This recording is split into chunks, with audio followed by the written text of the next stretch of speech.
Hello everyone. My name is Youngwoo. I'll be doing a workshop on debating about Northeast Asia for UADC 2024. All right, so before I start the actual workshop, just a couple of caveats. The first is that um, I come from this region, so what I will be talking about might reflect the sources of information that I mainly consumed. So I would just encourage everyone who are watching this workshop to double check or cross check with other resources that are available to you. Also, I would note that Northeast Asia is obviously a very broad region, so I cannot possibly cover everything that are related to this region, but I will be there for talking about more recent issues that occurred in the region. I think that is a little bit more helpful in the lead up to UADC. And finally, when I was preparing for the contents of this workshop, I mainly took into consideration some recurring themes about Northeast Asia in like in recent majors like WDC, Australs, UADC, and ABP. What were the emotions about Northeast Asias that were used in these tournaments? What were the recurring themes? So that's how I came up with the contents. But if you are interested in this region, I just would advise you to do research on your own or matter file on your own before UADC. Cool. So there are three parts to this workshop. Firstly, an overview of Northeast Asia, and secondly, Chinese diplomacy and economy, and finally, US, South Korea, Japan relationship. So, all right, let's start with the overview of Northeast Asia.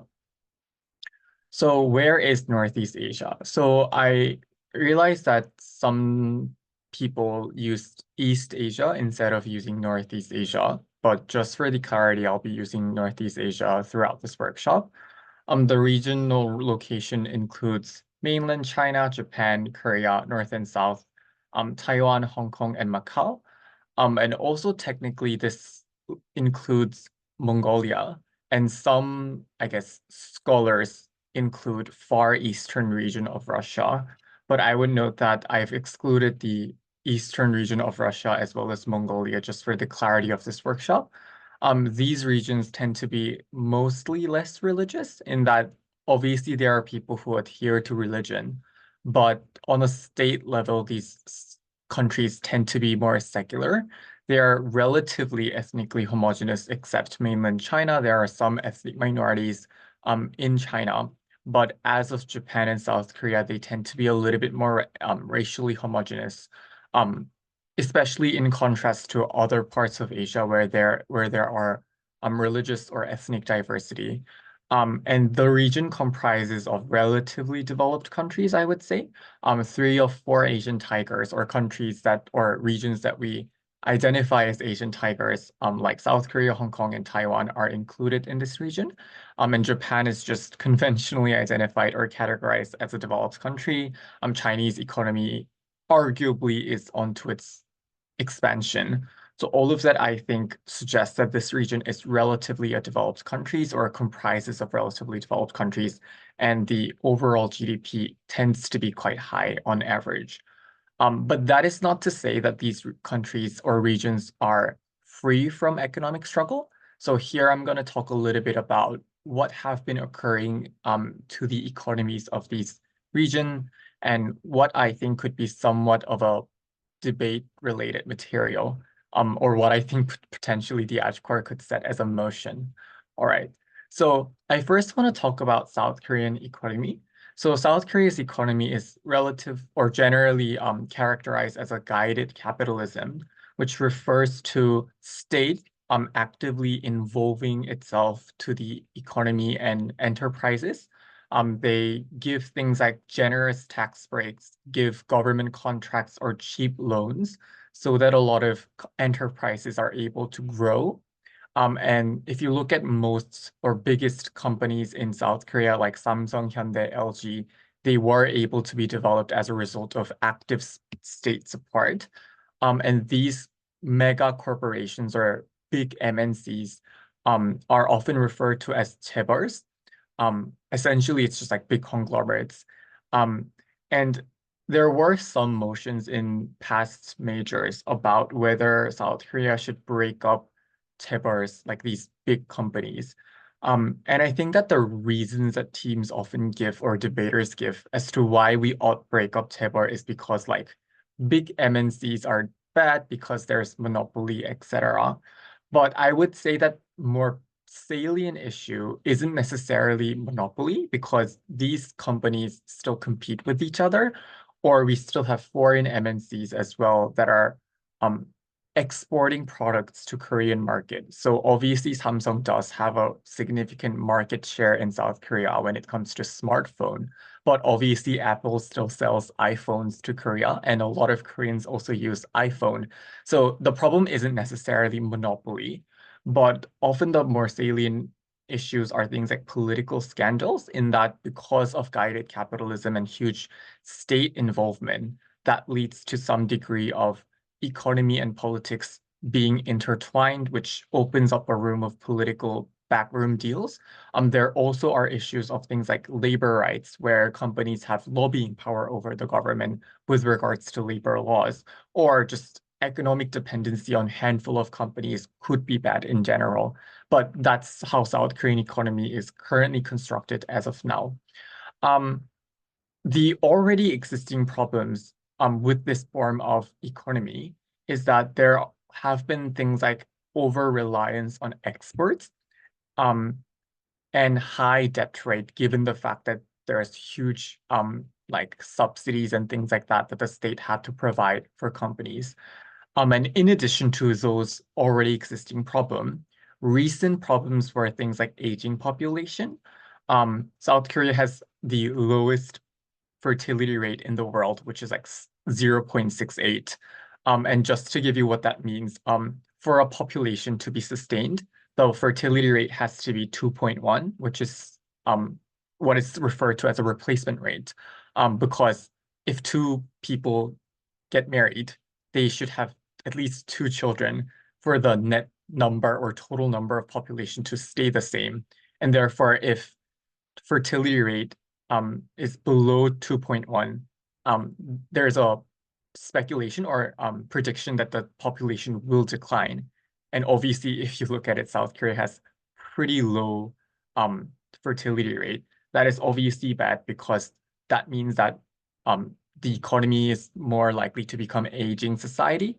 More people retire and depend on state welfare like pension and healthcare, whereas small number of working workforce exists in order to sustain that and all these kind of things. Um, another thing also is Another thing also exists as a problem in South Korea is that the while South Korea depends on export, the demand for export or South Korean export has been slowing down. And this is for the reasons like, for instance, how there has been recent rise in trade protectionism, things like global competition, or South Korea has actually relied pretty heavily on exporting technology to China. But given Chinese made in China policy, the export percentage of China has been declining recently.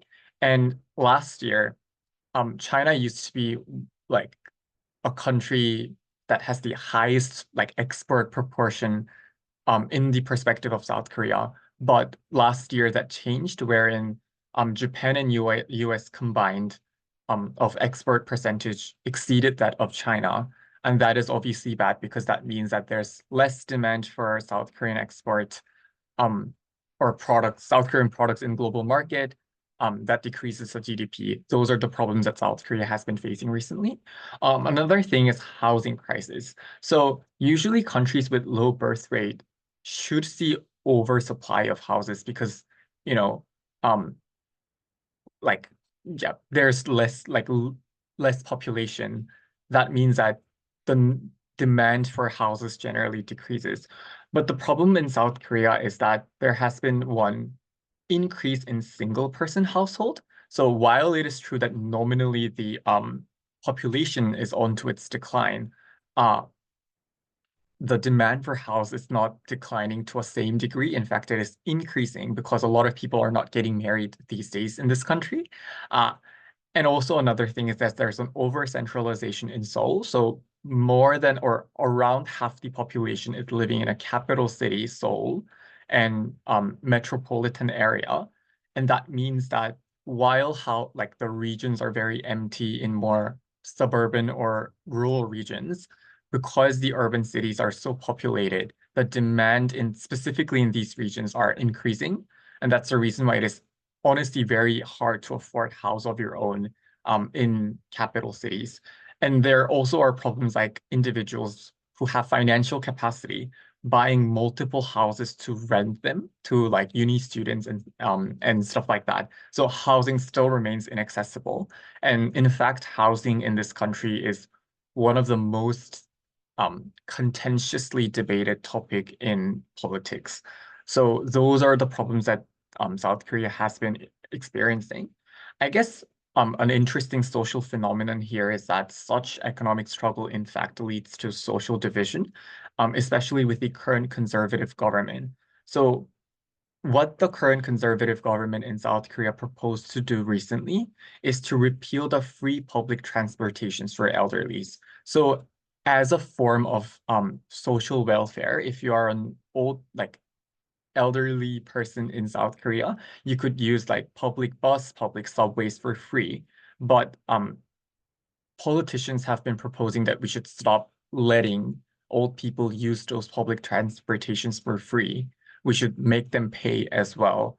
And I think that that is reflective of how, in an aging society, oftentimes older people are targeted for burdening the state welfare and things like that. And that's oftentimes something that is propelled by the conservative politicians. I think this also becomes a ground for gender division as well in this country.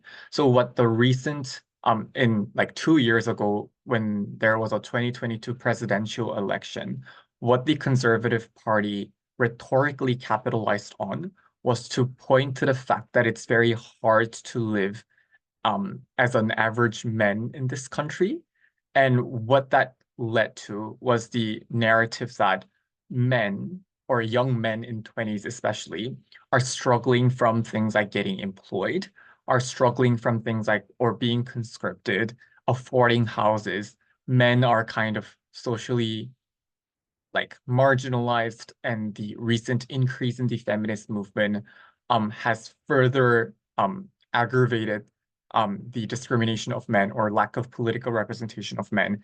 And it was arguably successful for that conservative government because quite large portion of men in 20s have bought into that anti-feminist rhetoric and therefore started to vote for conservatives. Which was interesting because like, you know, usually even if you're a man, if you're in your 20s, we expect you to be somewhat progressive, but that apparently was not the case, especially with the recent rise in conservatism in this country. So that's, I think, the broad social issues that South Korea has been experiencing that stems from economy or economic struggle. Right. On to Japanese economy. So Japan also has been experiencing aging population, but I think that in addition to that, there are other issues, and I want to talk a little bit about the like the Japan's monetary policy here.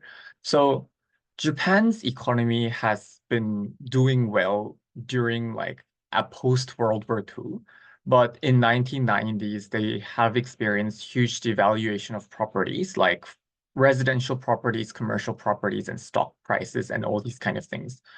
Um, and the way that Japanese like bank, like central bank responded to that crisis was lowering the interest rate and doing quantitative easing. And the way they do that um, caused huge debt or national debt. And in fact, Japan has one of the highest debt to GDP ratio in the world right now, because to do quantitative easing and things like that, the government has to have a lot of money. Um, yeah. And another thing that they also did was yield curve control or YCC, where central bank purchased variable amounts of government bonds or other financial assets. So that's the background of Japan having pretty low interest rate. Um, the reason why this becomes important, especially recently, is because when Japan experienced inflation, for instance, like global inflation in 2022, and other countries raising interest rate. So what this means is there was broadly a global inflation in 2022. And usually the way that countries can curb inflation is to raise the interest rate. But the reason why Japan didn't raise the interest rate is because this would then increase the debt servicing cost, especially for the government. And given that Japan already has pretty huge debt to GDP ratio, slight increase in the inflation rate, or sorry, interest rate would drastically change the amount of debt that Japan would have to repay. And that's the reason why Bank of Japan has been pretty hesitant to do that or take that measure of increasing the interest rate. But this, in fact, aggravates the inflation crisis or inflationary crisis because other governments or other countries' central bank has empirically increased interest rates. So for instance, US has done that, South Korea has done that as well, etc.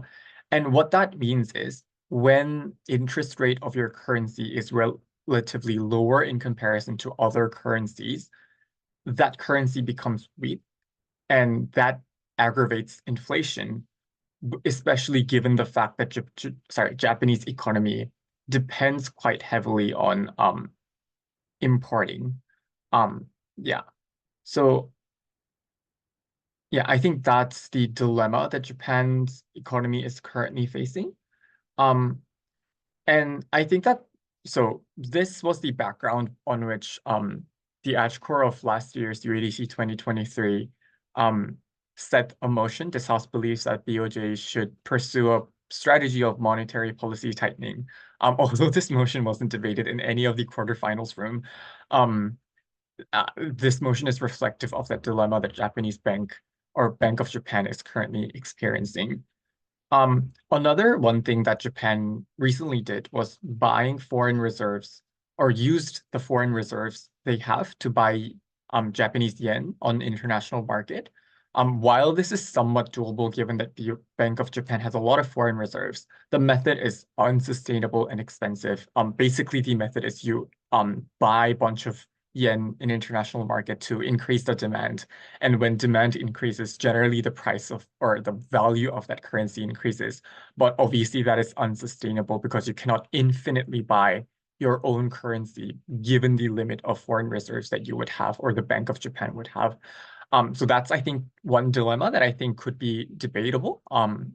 Maybe given that there was a motion about Bank of Japan last year, I don't think it's like the same monetary policy or Bank of Japan motion would be set for UADC this year. But I think that there could be some discussion to have here with regards to what the Japanese economy ought to do, especially with regards to the inflation and interest rate. Um, I want to also talk a little bit about the political ramification. So recently, the ruling party in Japan, LDP, has lost in 3 by-win election in Tokyo, Nagasaki, and Shimane. So all these three districts were former LDP seats. And the reason why there was a by-win election was because specifically in Tokyo and Nagasaki, the representatives resigned due to party's funding scandal. And all three regions have been replaced by CDP.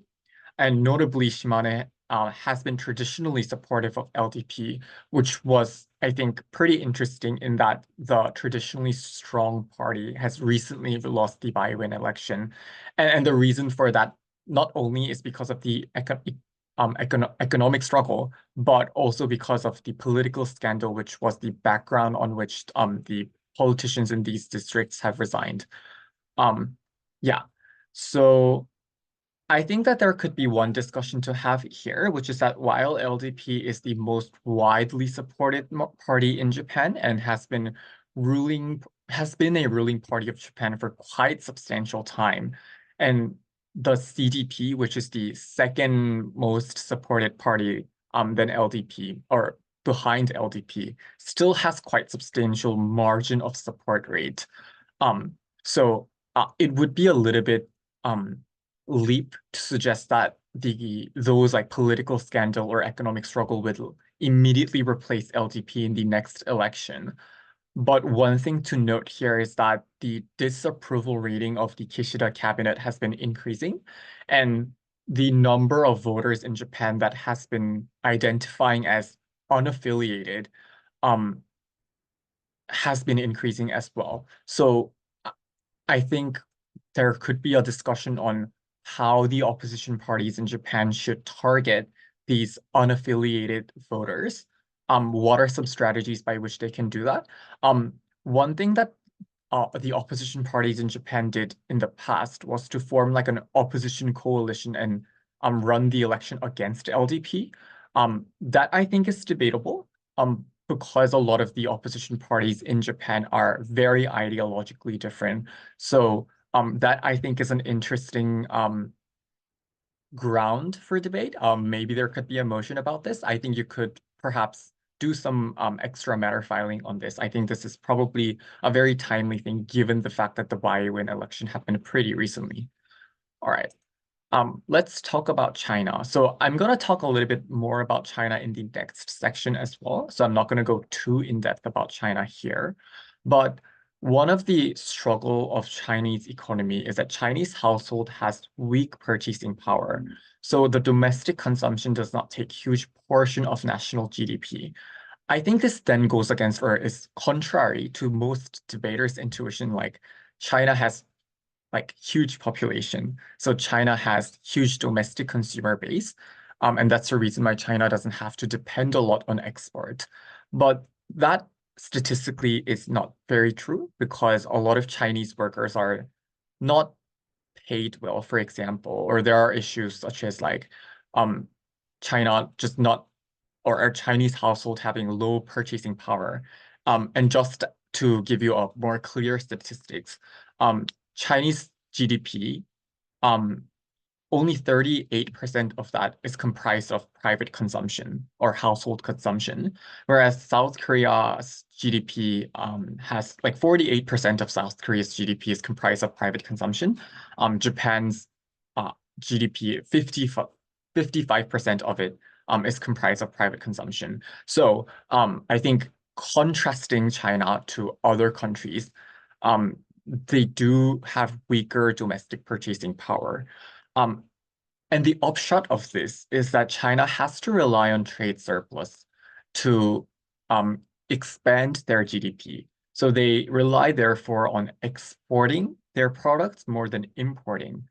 Um, but this obviously creates controversy because in as much as the trading partners of China import a lot from China, they do not export to a same degree to China.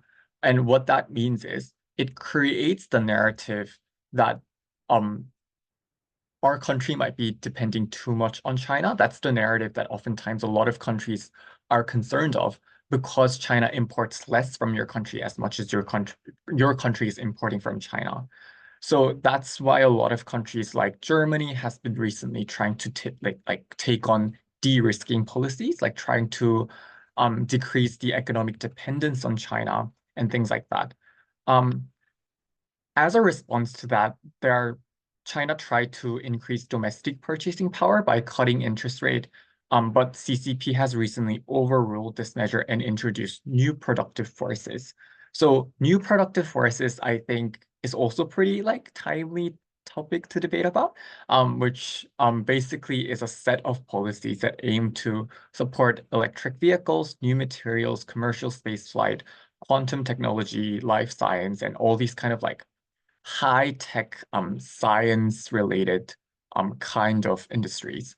Um, I think one of the things that you might want to note, though, is that there is a question on whether this will sufficiently lead to innovation, because a lot of these industries do require like high-skilled labor force to lead.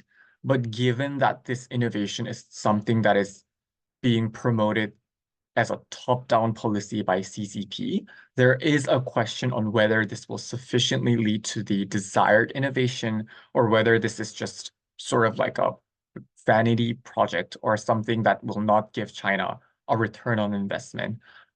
So that is the recent development of Chinese economy and industrial policy. I think this is somewhat debatable as well. All right.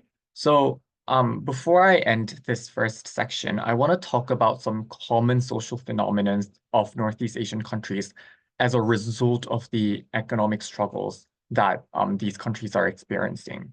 So a lot of Northeast Asian countries are generally characterized or believed to have a social emphasis on communal values. Like we value like family, we value community, the idea of Confucianism that like, in the semifinals of Korea Worlds, like some teams talked about like Korea is a Confucianist country and things like that. While it is true that those cultures still exist, the recent phenomenons in these nations, like for instance, there's a decline in birth rate, and communities have been not as closely knit as it used to be before.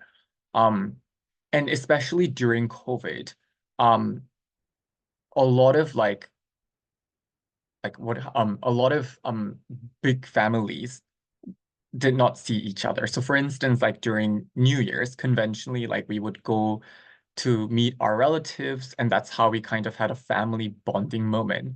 But given that that was not allowed because of lockdown policies in COVID, that sort of like familial ties beyond your immediate nuclear family unit has been decreasing. And I think that that's the reason why uh, there could, or that characteristic of Northeast Asian society of having a huge emphasis on community might not be equally applicable right now or at the present moment.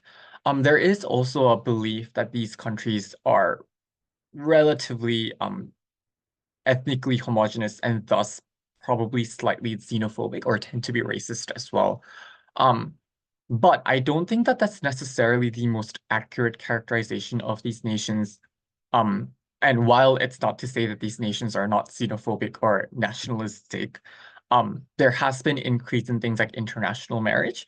And because of labor shortage that occurred as a result of declining birth rate in Japan and South Korea, what these countries have been seeing is, for example, allowing more foreign workers to come there. I think that these are recent developments that I think does create some degree of cultural clash with the conventional and old idea of like ethnic homogeneity or emphasis on community, given that a lot of cultural shifts are happening. Those are what are taking place in these nations. The second thing is there's a generational difference therefore, because while old people still adhere to those kind of like family values, community values, younger people no longer adhere to those kind of things. Um, which has a couple of ramifications. So for example, in Japan, you see things like Satori generation, or in South Korea, you have like Sampo generation or giving up generation, where we don't have much like huge ambition, but rather people started to prioritize things like self-pleasure, small successes, even if they don't buy a house, like they still probably want to enjoy small hobbies and stuff like that. Which is why like in the term MZ generation, which is like a combined word of millennial versus Gen Z, is used in South Korea to describe the um traits or characteristic of young South Koreans in their 20s, not really prioritizing like savings and long-term life planning. They would rather use that money to do flex.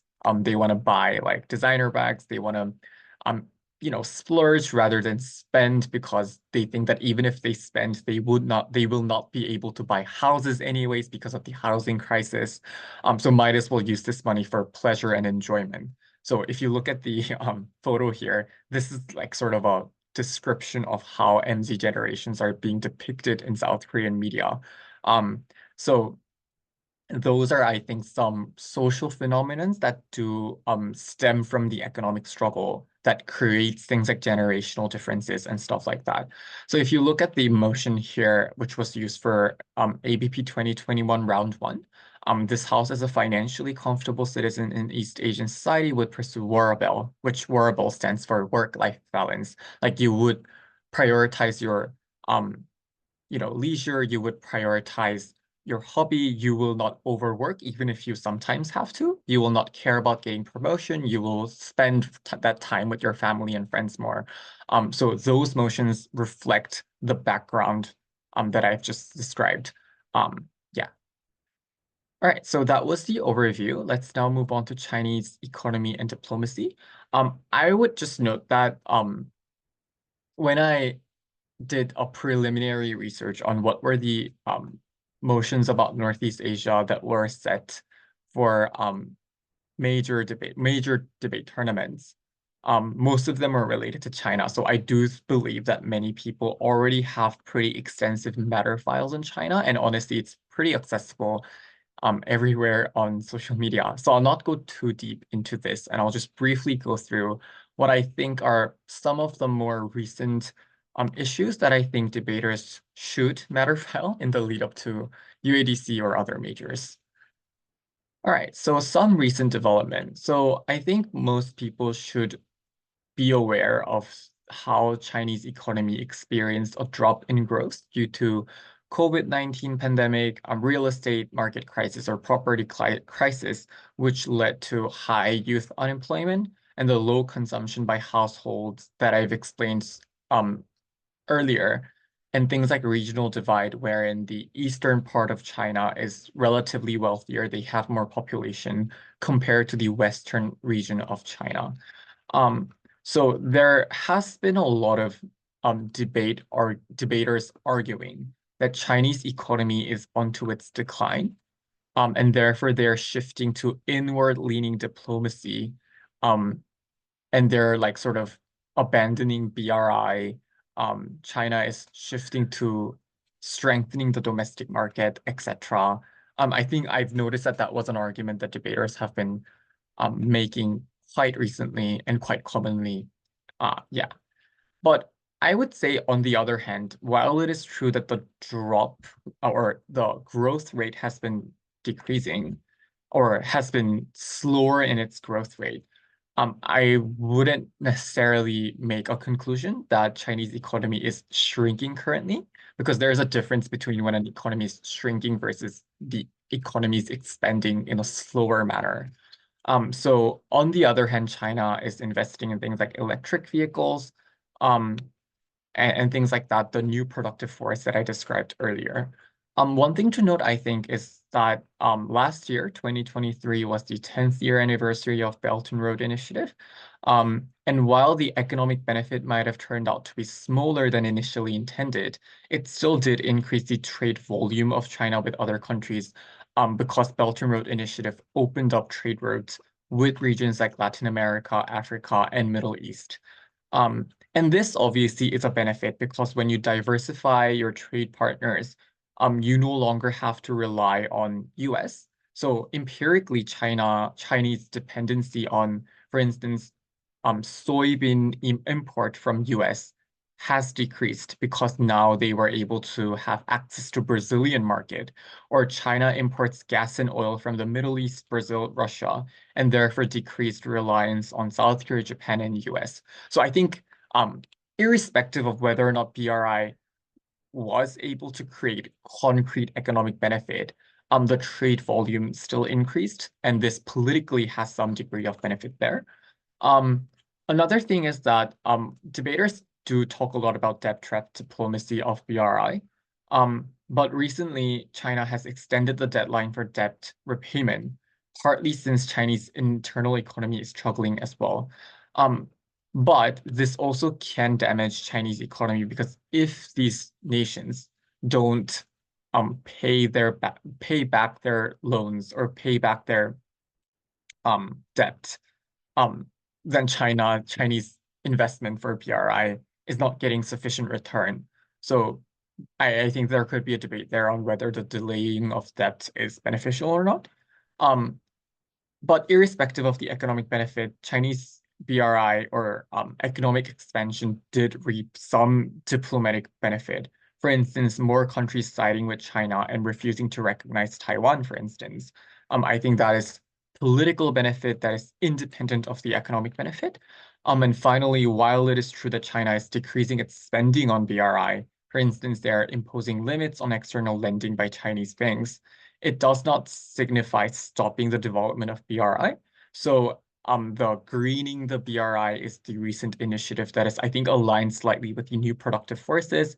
They are investing in things like telecommunication and 5G infrastructure and developing that from the already existing BRI infrastructures.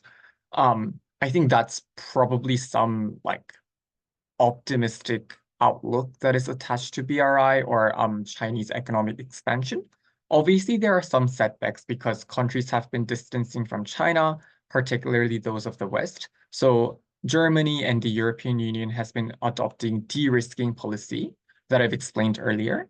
And for instance, countries like Italy signed out from BRI.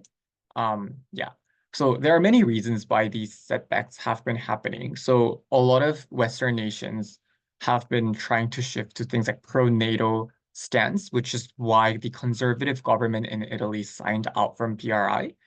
Or for instance, more direct confrontation and tension, which is the case of Philippines, because they do have a dispute over the maritime territory. And because of that confrontation, they have been recently distancing away from China. So those are, I think, some discussions to have there. Um, I want to talk a little bit about Taiwan election that happened earlier this year. So there was a presidential election as well as parliamentary election concurrently happening earlier this year in Taiwan. And the Democratic Progressive Party, or DPP, won the election. And Lai Ching-te, who was the candidate of this DPP, won or became the president of Taiwan. Um, and DPP tends to be more pro-independence than the opposition. Um, and the opposition party KMT is more popular among the older slash rural voters. With regards to their stance towards China, but obviously I would say that it would be obviously an overgeneralization to suggest that all Taiwanese voters care about is like the relations with China. There are issues like youth employment, like housings and things like this. But anyways, the conclusion is that the election did reap DPP a win, and that allowed Lai to become the president. However, there are 2 points that I think should be noted, which is that um, quite substantial young voters voted for the third most like well-supported party, which is Taiwan's People's Party, because Taiwan's People's Party was pushing for de-risking. So DPP was the one that was advocating for independence and um and the way or specific policies that DPP pushed for were, for instance, things like investing more or increasing defense spending or expanding conscription and stuff like that. Whereas KMT was more like we should um, be or normalize our relationship with China. Though I would say that that doesn't immediately say that that opposition party is a pro-China per se, but rather is more on the end of pushing for cooperation work. Um, and what the third most supported party, TPP, supported for, was like another way of de-risking where they would say that while it could be good to increase the defense spending, we can at the same time try to push for more cooperation with China. So kind of meddling between those two. And what that led to was that quite substantial young voters voted for TPP, and they did support the de-risking stance of the party, and DPP failed to secure the majority seats in the parliament. So while they got the most amount of vote for presidential election, they were not able to secure the majority seats. So on statistics, TPP, the third party, got 8 seats, DPP, the one that won the presidential election, got 51, and the opposition party KMT got 52 parties. So that means that TPP does have a casting vote. And I think that there could be some discussion here with regards to whether DPP should be more leaning towards the de-risking stance of TPP to form a coalition against KMT or whatnot. I think that's some like debatable material there. Some, I guess, auxiliary speculations here is that there are speculations on to what extent China will become more hostile against Taiwan. Will they increase maritime blockade? And there are people who expect China to be a lot more aggressive against Taiwan, given that their economy is struggling and they want to reinforce their legitimacy by exerting political power there. That is some degree of speculation that is happening. Another speculation is, given that US presidential election will be held in November 2024, there are split or differences with regards to what parties or which candidate is more in support of Taiwan or not. So for instance, while Republican Party proposes decreasing support for Ukraine and reshifting focus to Indo-Pacific, Trump is unsure about supporting Taiwan. So I think maybe there could be a debate about like what the US politician should do, or what the Taiwanese politicians should do in light of US presidential election. I think that's pretty interesting debate to have there. All right, so finally, I want to talk a little bit about US-China-South Korea relationship. Um, so before I dive into the contents, I first want to explain the context behind why specifically these three countries have tricky relationship. So the context behind or the background behind this is that US and South Korea does have military alliance after the Korean Civil War, which happened between 1950 and 1953. And US military alliance provided an environment for South Korea to focus on economic development under US military protection. So South Korea does, even up to this date, depend quite a lot on US military support, and there are joint military drills every year. And that's also another reason why the overwhelming majority of South Koreans support this alliance. And some liberals and progressives are skeptical about the relationship. They believe that the US forces, USFK, which is like United States forces in Korea, should um, withdraw because we prefer to have like a national sovereignty and control over the national military. Um, Still, I would say that the quite substantial number of Koreans do prefer US support still being there, especially with North Korea having a nuclear weapon. So those two countries are historically very strong with regards to the diplomatic tie. But there's a changing dynamic here with Trump's discussion of withdrawing USFK. Trump, in fact, talked about withdrawal during 2016 US election and is still talking about the same rhetoric during this election as well. Why would US want to do that? Obviously, economic cost. Because, they're spending their military budget for a country that is at the other part of the world. So to settle this, between US and South Korea, there exists something that is called SMA or Special Measure Agreement, which basically sets clear guideline with regards to how much each country should contribute financially to the overall military alliance. And this agreement is renewed every couple of years. So the current negotiation or current so the current special measure agreement lasts until next year, 2025, and the negotiation for the next SMA, which is 12th SMA, has already started. Yeah, April 2024. So last month. So they're already discussing how much should each country contribute to SMA or contribute to the military alliance.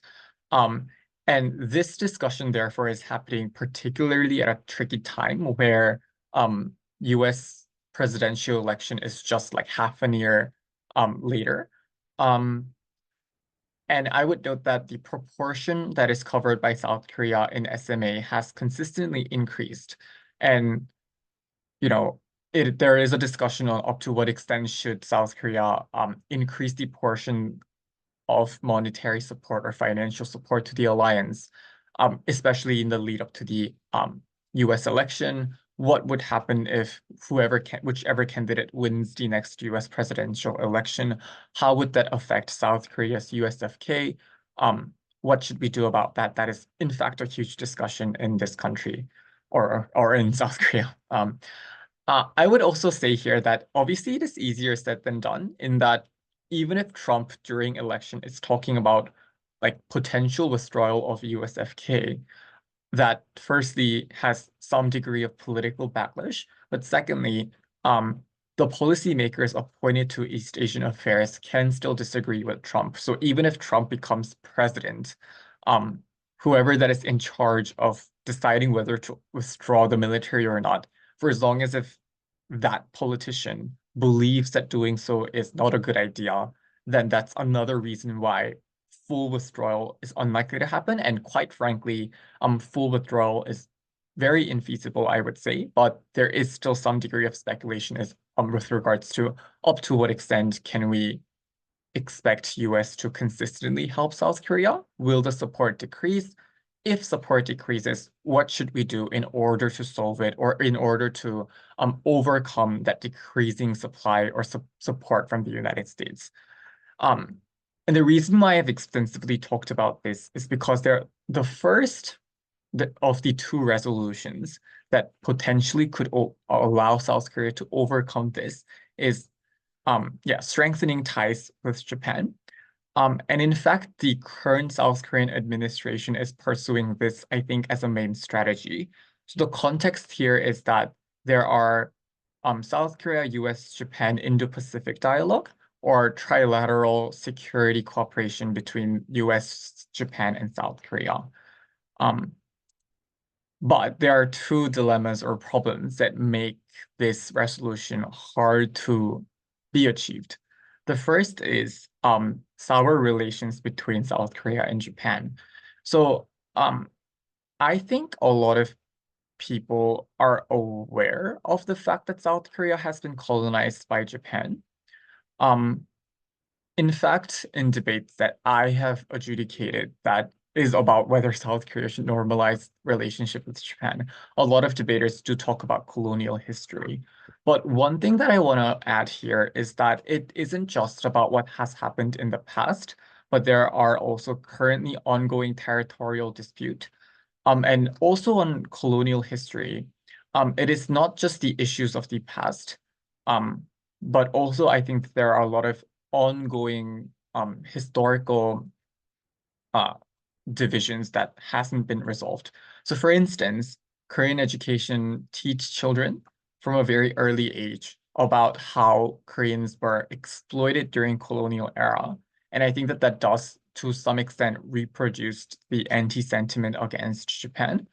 Or cultural elements such as movies and dramas reproducing such nationalist sentiment. So that's, I think, how South Korea is still producing or reproducing that nationalist sentiment that is based on that decolon or anti-colonial narrative. On the other hand, you also have, for instance, Japan trying to do some controversial stuff, to say the least. So for instance, things like Hashima Island or Sado Gold Mine, um, which which Koreans um argue that those islands or those gold mines were places where South Koreans have been mobilized for forced labor during the colonial era, and Japan is trying to, or Japan did to some extent, like uh submit or try to have these sites as a national or international cultural heritage. And that obviously creates a controversy because in the perspective of South Koreans, um, the places that has been used for forced labor um, is being celebrated as a cultural heritage by UNESCO, for example. And those discussions are still ongoing. And even to the extent of, even after like having these places become cultural heritage, Koreans are demanding, the tourist sites to make it clear that this place was used for labor or forced labor. Um, and that creates diplomatic frictions as well. So this isn't just about what has happened in the past, it is also about what is ongoing that makes the diplomatic relationship between these two countries quite hard to push through. Another thing also is that currently in South Korea, conservatives prefer US and Japan over China because conservatives in South Korea are the ones that tend to be a little bit more um, hardline against North Korea and China, and liberals are the ones that tend to be more like we need to cooperate with Japan, or sorry, we need to cooperate with North Korea and China. Um, and the way that conservatives often craft diplomatic policy in order to prioritize the US and Japan often involves deliberately ignoring these controversies. So, for instance, what the current administration decided to do last year was that they made compromises regarding compensating the victims of forced labor during the colonization. So, uh, what this means is Koreans have been demanding the Japanese government to directly provide financial compensation for victims who have been mobilized in the forced labor during colonization. But the current government said, well, actually, instead of Japanese government doing it, we will do that. So we will pay with our own money to compensate and reparate the victims. And in some respect, some people can say, well, at least victims got the compensation. That's good. Um, Others have been actually very angry with this because uh, they think that this measure allows Japan to not be held to account. So those, I think, do cause, even up to this point, some controversy.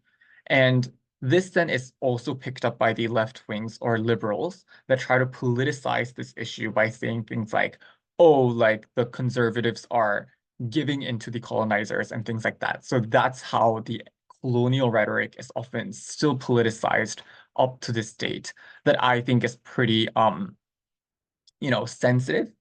Um, which also then leads back to South Korea and Japan being unable to further cooperate diplomatically, which has consequences and implications for broad security cooperation in the region. So this is, I think, probably like the motion about whether South Korea should pursue close economic and diplomatic tie with Japan was already set in Austral's round four.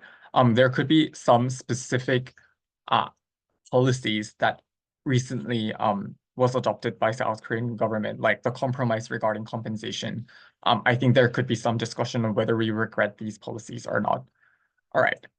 Um, yeah, so I think that's the first reason why this first resolution or first breakthrough of having South Korea to cooperate with Japan and by and large therefore incentivizing US to be there is hard to happen.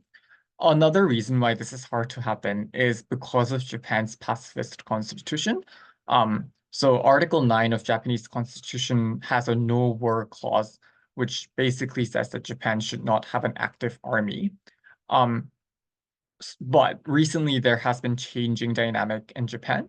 Um, I don't think that this will be set in UADC because there was remilitarization of Japan debate in the most recent worlds. So I'm just gonna briefly skim through this, but the context basically is that Japan has been increasing spending cap on military and national defense. They have been receiving support from the United States, etc. And Japan and the background from this is that Japan recognizes China, North Korea, and Russia to be posing a challenge. Um, Obviously, the concerns is that one, it does go against the Constitution, which is principally bad. But the other team that supports this could say things like, well, Japan's constitution is one of the most unchanged one. We can change constitution. Constitution can be flexible. There are concerns from the left wing, especially from Korea, that this is a revival of like imperialism. But I think that that's a bit hard to fully impact in debates. But I think that the final thing and most salient issue that the concerns with regards to remilitarization um, points to is the economic opportunity cost, because for a country to remilitarize, they quite have to spend a lot of money. And given the Japan's recent struggle with regards to their economy, probably this is not the most viable policy to take at this point in time, which I think is still debatable. But yeah, I think those are the concerns that are attached to remilitarization of Japan.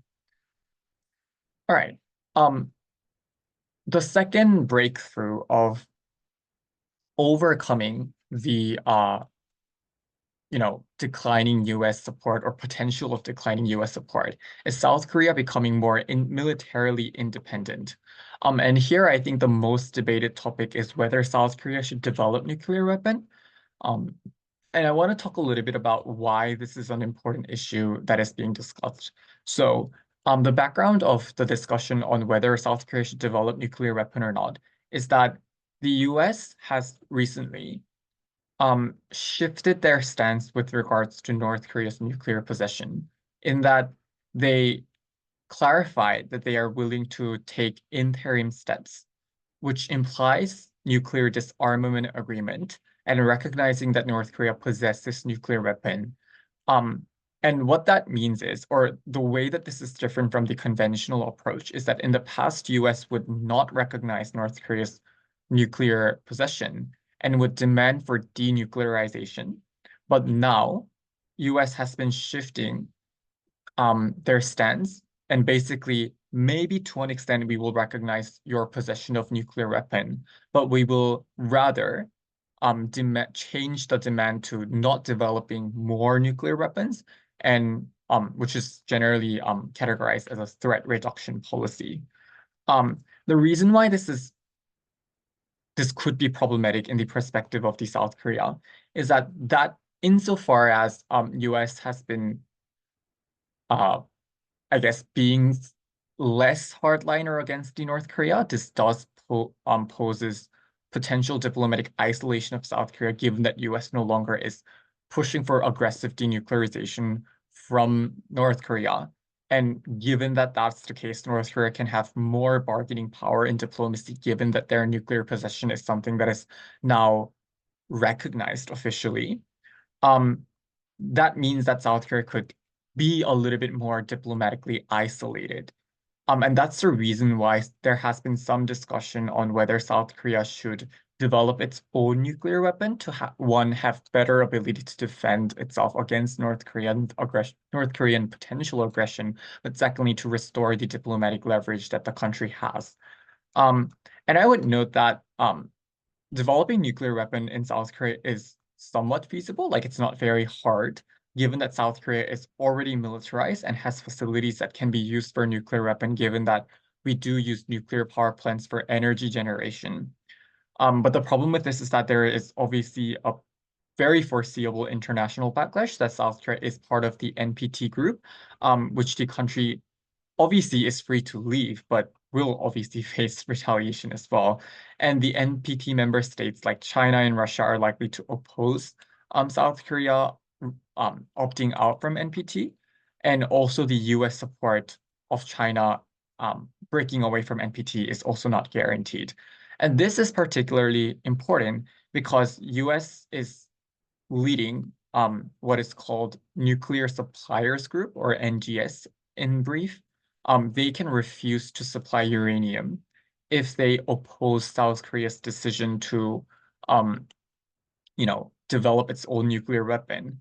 And when uranium supply is cut, this also has economic ramification as well, given that South Korea doesn't have a natural resource on its own and therefore rely on nuclear energy power plant and things like that. So when the supply of uranium is cut, that has huge economic ramification in a negative way. So I think that the motion was there last year's Australs, whether South Korea should pursue acquisition of nuclear weapons. I think obvious opposition argument here is like Chinese retaliation, etc. But I think that there could be a discussion on how much will US support this if there is US sanction on South Korea or cutting down of the supply of uranium. Will this likely to take place? And if this is likely to take place, how should we weigh that against like, you know, the ability for the country to defend itself, given that other alternatives like trying to reinforce ties with Japan or relying on US is somewhat unsustainable due to the recent development of diplomacy. I think that that's some discussions to have there. Though I would again say that given that this was set in the last year's Australs, I don't think the motion about nuclear weapon will be set. But I think that the discussion on whether South Korea should be more independent from the United States is, I think, a debatable topic that I think could be set as a potential motion in majors. Yeah. All right. So I think that's it for this workshop. Hope that was helpful. And I wish everyone the best of luck with regards to the UADC. Thanks.